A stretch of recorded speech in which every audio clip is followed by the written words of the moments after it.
ஞாயிற்றுக்கிழமை பார்த்தீங்கன்னா விஜய் டிவியில் பிக் பாஸுடைய சீசன் 9 கோலாகலமாக ஸ்டார்ட் பண்ணாங்க. இந்த ஷோ மூலமாக மக்களுக்கு என்ன சொல்லி கொடுக்க வராங்க அப்படின்றது யாருக்குமே தெரியலைங்க.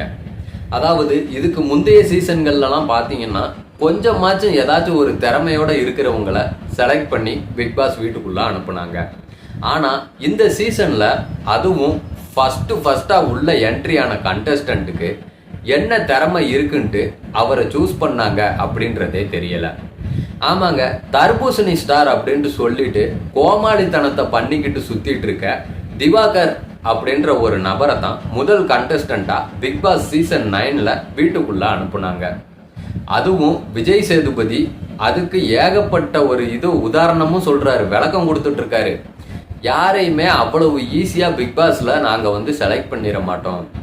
டாக்டர் ஃபீல்டு பற்றி, அதாவது பிசியோதெரப்பி பற்றி இவர்கிட்ட கேட்ட கேள்விகள் எல்லாத்துக்குமே பதில் சொன்னார். அதுக்கப்புறம் தான் இவரை செலக்ட் பண்ணோம் அப்படின்ற மாதிரி விஜய் சேதுபதி திவாகருக்கு வக்காலத்து வாங்கி ஒரு விளக்கத்தையும் கொடுத்தாரு.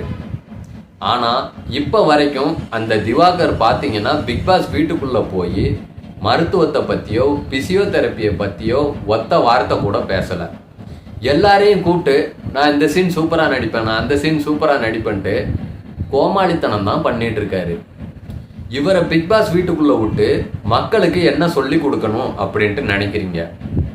நம்மளும் பிக் பாஸ் வீட்டுக்குள்ளே போகணும் அப்படின்னா தெருவில் ஏதாச்சும் கோமாளி மாதிரி ஒன்றை பண்ணணும்னா நம்மளும் பிரபலமாயிடலாம், நம்மளும் பிக் பாஸ் வீட்டுக்குள்ளே போயிடலாம் அப்படிங்கிறத தான் மக்களுக்கு சொல்லி கொடுக்க வரீங்களா? புரியலை. எவ்வளவோ திறமையான ஆளுங்க சோசியல் மீடியாஸில் இருக்காங்க. அவங்களெல்லாம் உதாசீனப்படுத்திட்டு இந்த கோமாளியை பிக் பாஸ் வீட்டுக்குள்ள அதுவும் ஃபர்ஸ்ட் கண்டஸ்டண்டா உள்ள விட்டுருக்கீங்க. சரி, செகண்ட் கண்டஸ்டன்ட் எப்படி இருக்காங்க அப்படின்னு பார்க்கலான்ட்டு வெயிட் பண்ணா அனுப்புனீங்க தரமான கண்டஸ்டன்ட். திறமை அவங்க கிட்ட கொட்டி கிடக்கு. அரோரா சிங்க்லேர் அப்படின்ட்டு ஒருத்தவங்களை செகண்ட் கண்டஸ்டண்டா பிக் பாஸ் வீட்டுக்குள்ள விட்டாங்க. அவங்க கிட்ட என்ன திறமை? அந்த ஷோ வீட்டில் ஓடிட்டு இருக்கும்போது எங்கள் அம்மா என்கிட்ட கேட்குறாங்க, யாரா இந்த பொண்ணுன்ட்டு. அவங்க கிட்ட நான் எப்படி விளக்கி இந்த பொண்ணு யாருன்ட்டு சொல்லுவேன்? நீங்களே சொல்லுங்க பார்க்கலாம். என்ன திறமையை வச்சு இந்த பொண்ணு உள்ளே வந்திருக்குன்ட்டு எங்கள் அம்மா கேட்குறாங்க. நான் என்ன சொல்ல முடியும்? பலூன் அக்காமா அப்படின்னு சொன்னேன்னா என்ன வீட்டில் அடிக்க மாட்டாங்க? அப்படித்தான் ஆள்லாம் செலக்ட் பண்ணியிருக்காங்க. அரோரா சிங்க்லேரை பார்த்து இப்போ இருக்க ஜென்ரேஷன் என்ன நினைப்பாங்க? நம்மளும் பலூன் அக்கா மாதிரி பிரபலமானோம்னா நம்மளையும் பிக் பாஸ் வீட்டுக்குள்ளே விடுவாங்க அப்படின்ற மாதிரி இன்றைய ஜெனரேஷன் கேர்ள்ஸ்லாம் கிளம்பிட மாட்டாங்களா? பலூன் அக்கா பேர் எப்படி வந்துச்சு? அந்த வீடியோவை எல்லாருமே பார்த்துருப்பீங்களே, ரொம்ப ட்ரெண்டிங்கு. நம்ம ஊரில் சோசியல் மீடியாவில் எதெல்லாம் ட்ரெண்டிங் பண்ணணும் அப்படின்ற ஒரு அறிவே இல்லாமல் தான் ட்ரெண்டிங் பண்ணி விட்டுட்டு இருக்காங்க. அதில் முக்கியமான ஒரு வீடியோ இந்த பலூன் அக்காவோட வீடியோ. இந்த அரோரா சிங்க்லேரெல்லாம் முளையிலேயே வெட்டி வீசி இருக்கணும், முளைக்கவே விட்டுருக்க கூடாது. முளைக்க விட்டதுனால தான் இப்போ பிக் பாஸ் வீடு வரைக்கும் இன்றைய ஜெனரேஷன்ஸ்க்கு பாடம் எடுத்துக்கிட்டு இருக்காங்க. இன்ஸ்டாகிராமில் மெம்பர்ஷிப் வச்சு திறந்து காட்டுற ஒருத்தி தான். அவளை பிக் பாஸ் வீட்டுக்குள்ளே விட்டு இப்போ இருக்க மக்களுக்கு என்ன சொல்லி கொடுக்கணும்னு நினைக்கிறீங்க? ரியாலிட்டி ஷோஸ் மக்களை கெடுக்கிறதுக்காகத்தான் நடத்துகிறாங்களா அப்படின்றதும் பெரிய கேள்வியாக இருக்குது. இந்த மாதிரியான ஆளுங்கள்லாம் டிவியில் ஃபேம் வாங்கி பெரிய ஆள் ஆகும்போது சாதாரண குடும்பத்தில் இருக்க குடும்ப பெண்களும் நம்மளும் 8 மணி நேரம் வேலை செய்கிறோம், 10 மணி நேரம் வேலை செய்கிறோம், மாதம் ஆனால் 10,000 ரூபா தான் சம்பளம் வருது. இந்த மாதிரி திறந்து காட்டினா ஒரே வீடியோ ஓஹோன்னு வாழ்க்கை. நம்மளும் ஏன் அதை பண்ணக்கூடாது அப்படின்ட்டு எல்லா பெண்களும் இந்த மாதிரி இறங்கிட்டாங்கன்னா சமூக சீர்கேடு இவங்கெல்லாம். இந்த பிக் பாஸ் ஷோ அதுவும் சீசன் 9 சமூகத்தை கெடுக்கிறதுக்காகவே போட்ட மாதிரி தான் இருக்கு. ஆளுங்க செலக்ட் பண்றீங்க, எவ்வளவோ திறமையானவங்க என்னென்னமோ பண்ணிட்டு இருக்காங்க. ஏதாச்சும் ஒரு ஸ்டேஜ் கிடைக்காதான்ட்டு ஏங்கிக்கிட்டு இருக்காங்க. அவங்களெல்லாம் விட்டுட்டு இப்படி திறந்து காட்டுறவங்களையும் கோமாளித்தனம் பண்றவங்களையும் பிக் பாஸ் வீட்டுக்குள்ள விட்டா நாடு என்ன ஆகும்? அதே மாதிரி தான் கூமாப்பட்டி ஜீ தமிழ்ல சிங்கிள் பசங்களை பெரிய ஏதோ நட்சத்திரம் மாதிரி அந்த ஆளை பிரபலப்படுத்தி விட்டு, அந்த ஆள் அதுக்கு முன்னாடி என்ன பண்ணிட்டு இருந்தாரு, பூமாப்பட்டி வீடியோ போடுறதுக்கு முன்னாடி டீச்சர் அப்படின்ட்டு எல்லாமே ஆபாசங்கள் நிறைஞ்சவங்களை தான் திறமை அப்படின்ட்டு நீங்க வந்து செலக்ட் பண்ணிட்டு இருக்கீங்க. இப்பெல்லாம் ஆபாசம் பண்றது வந்து திறமையா மாறிடுச்சு. நம்ம நாடு அதை நோக்கி தான் போயிட்டு இருக்கு. போன சீசன்லயா அதுக்கு முந்தின சீசன்ல ஜிபி முத்து அவரும் ஒன்று திருக்குறள்லாம் சொல்லி கொடுக்கல, அவரும் ஆபாச பேச்சு தான்.